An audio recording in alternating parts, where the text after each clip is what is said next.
అందరు ఎలా ఉన్నారు? బాగున్నారా? ఈరోజు బెండి ఫ్రై అనేది చేస్తున్నాను. చూడండి, బెండి అనేది తీసుకున్నాను. చిన్న చిన్నగా ఉండాలి, పెద్దగా అయితే ఉండొద్దు. దీనికి ఈ ఫ్రై కోసం అయితే చిన్నగానే ఉండాలి. ఎజ్జులు తీసేయాలి. ఎజ్జులు అంటే ఇటు సైడ్ ఉంటుంది కదా, అదొక్కటి తీసేస్తే చాలు. ఇటు తీయకపోయినా పర్వాలేదు. ఇట్లా అన్ని బెండీస్కి ఇట్లా అన్ని ఘాటు పెట్టేసుకోవాలి. చూడండి, అన్నీ ఇట్లే ఘాటు పెట్టేసుకున్నాను. నేను టైం వేస్ట్ చేయడం ఎందుకని చెప్పేసి ఘాటు పెట్టుకున్నాక మీకు చూపిస్తున్నాను. అన్ని బెండీస్కి ఇలాగే అన్నీ మొత్తం ఇలాగే పురుగులు అవి చెక్ చేసి కాట్ పెట్టేసుకున్నాను. కడాయి పెట్టుకున్నాను. చూడండి, ఆయిల్ వేస్తున్నాను. ఎక్కువ అయితే ఆయిల్ పట్టదు, ఇందులో కొద్దిగానే పడుతుంది, సరిపోతుంది. ఒక 2 టేబుల్ స్పూన్ల ఆయిల్, ఎక్కువ అయితే కాదు. కొంచెం హీట్ ఎక్కాలి ఇది ఆయిల్ అనేది. కొంచెం హీట్ ఎక్కింది. కొద్దిగా ఆవాలు, జస్ట్ ఒక 1/2 టీ స్పూన్ ఆవాలు, ఇంకా జీలకర్ర. ఇవి కొంచెం ఫ్రై అవ్వాలి, 1 నిమిషం ఫ్రై అవ్వాలి. ఫ్రై అయినాయి కదా, పసుపు అనేది వేస్తున్నాను. ఇప్పుడు బెండీస్ అన్నీ వేసేస్తున్నాను. అన్నీ వేస్తాం కదా, కలిపేస్తున్నాను. ఒకసారి కలిపేసి మూత అనేది పెట్టేస్తాను. ఇది సిమ్లోనే మగ్గాలి, హై పెట్టొద్దు. స్టీమ్ పెట్టేసి మగ్గించుకోవాలి బెండకాయలు అనేది. ఇదైతే చాలా బాగుంటుంది. మనం ఉట్టిగానే తినేయచ్చు. ఇది కర్రీలాగా ఉపయోగించుకోవచ్చు. ఇంకా ఉట్టిగా తింటే చాలా బాగుంటుంది.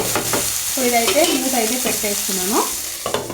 స్టవ్ సిమ్లో పెట్టుకున్నాను, అవి మగ్గుతూ ఉంటాయి. దీంట్లోకి పొడిలోకి ఇది బెండి ఫ్రైలోకి ఏమేమి పొడి కావాలో చూపిస్తాను మీకు నేను. కొద్దిగా జీలకర్ర, 1 స్పూను జీలకర్ర, కొద్దిగా ధనియాలు, ఒక 1/2 టీ స్పూన్ ధనియాలు, తర్వాత కొద్దిగా జీడిపప్పు. చూడండి, కొంచెం జీడిపప్పు, ఒక 20 వరకు జీడిపప్పు. తర్వాత ఒక వెల్లుల్లి గడ్డ మొత్తం వేసేయాలి. ఇక చూడండి, నేను ఒలిసి వేస్తాను. ఒక వెల్లుల్లి, తర్వాత ఎండుమిర్చి. మీ కారానికి సరిపడగా ఎండుమిర్చి అనేది వేసుకోవాలి. మీరు ఎంత కారం తింటారో అంత, కానీ దీంట్లో మరీ స్పైస్ ఉంటే అంత బాగుండదు. ఉట్టిగా కూడా ప్లేట్లో వేసుకొని తినేయచ్చు. మీ కారానికి తగ్గట్టుగా ఉప్పు కారం అనేది వేసుకోండి.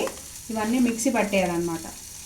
ఇవన్నీ మిక్సీ పట్టేసి బెండి వేగాక అందులో చల్లేసుకోవాలి. కారం అనేది వేసుకోవద్దు, ఎండుమిర్చి వేసుకోవాలి ఇందులో. ఇదంతా అయితే మిక్సీ అయితే పట్టేయాలి. వెల్లుల్లి వేసాను, ధనియాలు వేసాను, జీలకర్ర వేసాను, జీడిపప్పు వేసాను, ఇంకా ఎండుమిర్చి వేసాను. ఓకేనా? ఇదంతా కూడా మిక్సీ అనేది పట్టేసుకోవాలి చాలు. ఇంకా ఇప్పుడు ఇదంతా మిక్సీ అయితే పట్టేసుకొని పక్కన పెట్టేసుకుంటాను. బెండి వేగాక చూపిస్తాను.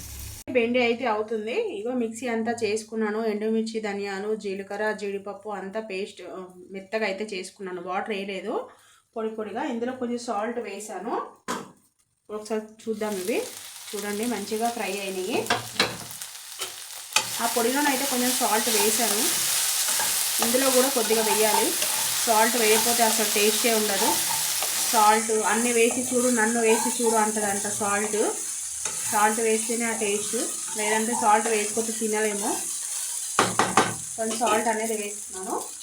కొంచెం ఈ పొడిలో వేసాను, మెత్తగా అవుతుందని ఇందులో కూడా కొద్దిగా వేస్తున్నాను. చాలు, ఎక్కువైపోద్ది ఎక్కువ వేస్తే. ఇదంతా కూడా చక్కగా కలిపేస్తాను.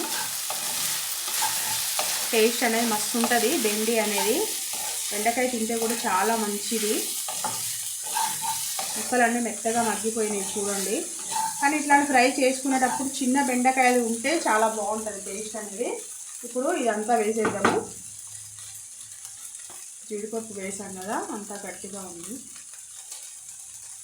ఈ పొడి అంతా కూడా ఇందులో వేసేసుకోవాలి. వేసేసుకొని ఇదంతా కలిపేసుకోవాలి.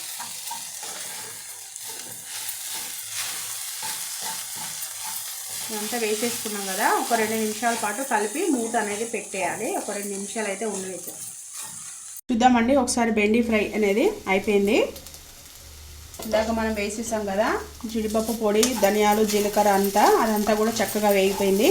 మంచి వాసన అయితే వస్తుంది. ఎండుమిర్చి, ధనియాలు, జీలకర్ర, జీడిపప్పు వాసన అయితే బాగా వస్తుంది మంచిగా. చాలా బాగుంటుంది. చపాతీ కూడా బాగుంటుంది, ఉట్టిగా కూడా తినేయచ్చు, అంత బాగుంటుంది. చూడండి ఎంత కలర్ఫుల్గా ఉందో. స్టవ్ అయితే ఆపేస్తున్నాను. ఆపేసేసి సర్వింగ్ బౌల్కి తీసుకొని మీకు చూపించేస్తాను. ఎంతో టేస్టీగా ఉండే బెండి ఫ్రై అయితే రెడీ అయిపోయింది. చాలా అంటే చాలా బాగుంటుంది, ట్రై చేయండి. సింపుల్గా కూడా ఉంది. ఓకేనా ఫ్రెండ్స్, ఈ వీడియో కనుక మీకు నచ్చినట్టయితే లైక్ చేయండి, షేర్ చేయండి, నా ఛానల్ సబ్స్క్రైబ్ చేయండి. వీడియోస్ చూడండి ఫ్రెండ్స్, ఫుల్ వీడియోస్ అన్నీ చూడండి, లైక్ చేయండి, కామెంట్ చేయండి ఇంకేమైనా రెసిపీస్ కావాలంటే. ఓకేనా, బాయ్ బాయ్.